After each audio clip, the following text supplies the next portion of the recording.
Two of the herbs that eventually became a major part of my FTF protocol came into my life because of a Chinese study that I have never been able to find. And now, more than 20 years later, I asked AI to help me find the damn thing. Let me explain. Back when I was trying to figure out what I could possibly do about my blocked fallopian tubes, I came across something online that stopped me in my tracks. It was a Chinese study involving women with blocked fallopian tubes and two particular Chinese herbs, yimu cow and jijin cow. And the claim was pretty incredible. It said the women had used these two herbs for something like 10 days, and that afterward, most of their tubes were reportedly open. And naturally, my first reaction was, excuse me? So I wanted this study. How many women were in it? What kind of tubal blockage did they have? How much of these herbs did they use? Were they drinking them as a tea? Were they part of a larger Chinese herbal formula? How did they confirm that the tubes were open? I mean, I had so many questions. I wanted details. There was only one problem. I couldn't find the study. I searched and searched and searched. And remember, this was early 2000s.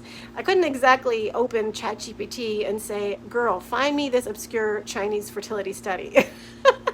And eventually I started wondering, maybe the reason I can't find this thing is because it's in Chinese. But even though I couldn't find the original research, now I had something I didn't have before. Two names, yimu cow, jijin cow. And if you've been watching my stories, you already know. Giving me two names is apparently all it takes. So I started researching the herbs themselves, their history, their traditional uses, why these particular herbs might have been chosen. And that breadcrumb sent me down an entirely new rabbit hole. Eventually, those two herbs became important enough in the approach I was developing that they became foundational to what you now know as FTF1. But here's where this story gets really interesting. I've wondered about that mysterious study for more than 2 decades. So recently I thought, wait a minute. It's 2026 now. We have AI now. Let's find this thing.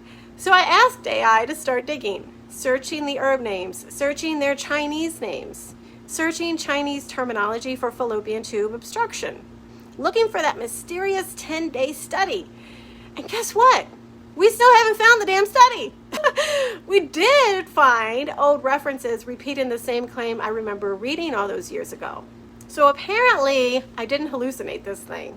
And then we found something I thought was really interesting. A much newer published ethnobotanical study documenting traditional medicinal plant use among the Yao people in Guangxi, China, actually lists yimu cow. And one of the recorded traditional uses is fallopian tube obstruction. But it does not prove that that mysterious 10-day study was real either. Those are two completely different things. But after more than 20 years, I finally found independent documentation showing that this herb really has been traditionally used in China in connection with fallopian tube obstruction. And that made 24-year-old Jodi inside of me go, see, I knew there was something here. But the mystery isn't solved because I still want that original study. I want to know, did it actually exist? Was it published only in Chinese? Was the original claim exaggerated? Was it translated incorrectly? Was it not a formal study at all? Where the hell did this story come from? And apparently, 20-something years later, I'm still doing exactly what I've always done, following the breadcrumb. So if anybody out there happens to have access to some dusty old Chinese medical journal, call me because I'm not done looking.